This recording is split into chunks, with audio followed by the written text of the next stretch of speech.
What is up, guys? This is your boy Superior Sir, and today I want to talk about the Sims 5 Project Renee and kind of the future of what will happen with that game. How will we be paying for those packs, those DLCs, and will it be the kind of like the same business model they have with the Sims 4?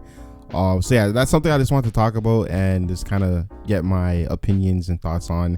Before this video begins, remember to hit the like button, subscribe, and again, thank you so much for the support. Without further ado, let's get into the video. So it had me thinking, because of you guys in the comments, a few people commented on how the Sims 4 is very greedy when it comes to them giving us packs.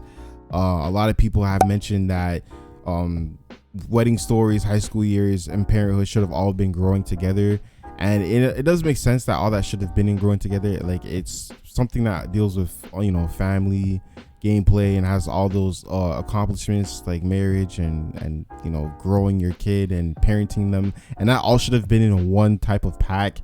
And it's kind of scary that in 2023, even though those packs came out way before that, this is kind of where we're at now, where they're literally cutting up packs into little smaller packs to sell to us. And I'm nervous that the Sims 5 might be like that too, and I feel like that is why, as a community, we have to speak up and let our voices be heard, that this is not what we want. I think the Sims 3 was a perfect way of giving us content, price to performance. Like, it was $40, but we would gotta get a lot of stuff and sometimes new worlds, and I feel like that just made sense. And everything was, there was packs of content, loads of content, everything was all in one, and it wasn't just separated pack by pack by pack. Like, it was all in one section. And I'm nervous that the Sims 5 might be something where it's subscription based, where we're paying monthly to play the game, like it's like an MMO, and I don't think that's right. I don't think that's fair, and I don't want it to be like how the Sims 4 is now, how we're paying for kits, stuff packs, game packs, and all that stuff. And I kind of want it to be like how the Sims 3 was. So it's really kind of scary not knowing how the Sims 5 will kind of operate. And hopefully our voices, our concerns, our disappointment with the game will reach the Sims team, EA, and they'll obviously learn from their mistakes and go back to what we wanted with the Sims 3. Not just gameplay, not just the successor of the Sims 3, not just gameplay, worlds, and all that, but also go back to that business model of giving us content worthy packs for the price. I don't want a game pack, I don't want kits, I don't want any of that stuff in my Sims 5 game. If they want to do something like the Sims 3 Exchange, which I thought was really cool, I think they can definitely do something like that. I think the Sims 3 Exchange was a perfect example of giving players premium options, but it wasn't something where it was like, oh, you have to get this to make your game better. It was just something that is just kind of an incentive to increase or improve gameplay. And I feel like they need to do something like that if they want to make extra money. I think the Sims 3, I'm not trying to be fancy or whatever, the business model, the way they operated when they gave us packs was the best, because everything had loads of content, loads of gameplay, new worlds, new things to do. It felt like the game was actually evolving, and it felt like the gameplay was different and unique, and it was diverse, and it always was something new. We want them to continue doing that with the Sims 5. I think the Sims 4 is this money hungry, cash grabbing, just not worth paying money for those packs. It's just not worth it. And I feel like we have to be able to kind of voice that opinion and make them know this is what we want.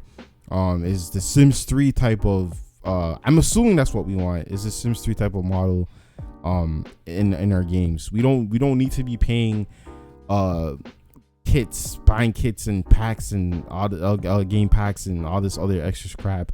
I miss when it was just expansion packs, stuff packs, and then if you wanted extra stuff, you just go to the Sims 3 Exchange. I think that was a really good way of giving us what we wanted, and it wasn't like it was forced. I didn't feel like if you didn't have those certain types of packs in your game or DLC or whatever, that the game was like bare bones. It was just kind of like, oh, this is like the extra cherry on top, and that's what we need. I feel like that's what we as players deserve. I don't want to do a subscription based type of thing.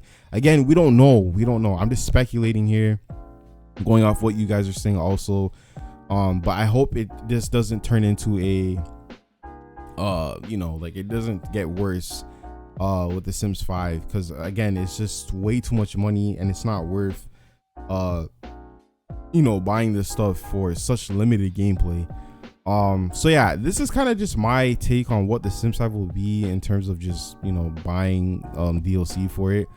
I know back then the Sims 3 was definitely in an age where DLC was still kind of becoming a thing. Not to say DLC wasn't a thing already, but I feel like now versus then, DLC wasn't like this advertisement like DLC. Like it was kind of like a one-off thing. But I feel like now that we're in this DLC era, they're definitely capitalizing on that, and God forbid it gets even worse in the future, and it's to the point where everything's just subscription based, because I feel like that's where we're headed into like the next few years, where everything's just subscription based. We're already there, to be honest, like Disney, Hulu, all that other stuff. So hopefully we don't end up in that type of era with the Sims, man, because it's just I don't think it's fair. I know they want to make money, but I feel like there's so many different ways they can do that, especially like I said with the exchange. The Sims 4 Sims 5 exchange would be such a cool thing to have in our game. Getting new worlds like Roaring Heights, Dragon Valley, like all that other stuff, all those worlds, all those premium objects. Like I feel like that would be such a cool way to kind of give us incentive to buy that stuff, but again, not making it seem like we need it to improve the gameplay. So hopefully they take some inspiration from the Sims 3, and they kind of build their business model or how they want to produce packs and give it to us from that. Again, this is just my way of thinking how I would want to buy packs in the Sims 5 or even the Sims 4. Let me know how you guys feel about that though. Maybe you guys want something different. Maybe you guys do want a subscription based type of thing. So at least if we do the subscription stuff, at least we get everything for like, I don't know, $20-$30 a month. Who knows how much they'll charge that. Yeah, let me know. Thank you guys so much for watching. Stay cool, stay awesome, stay superior, and have a good day.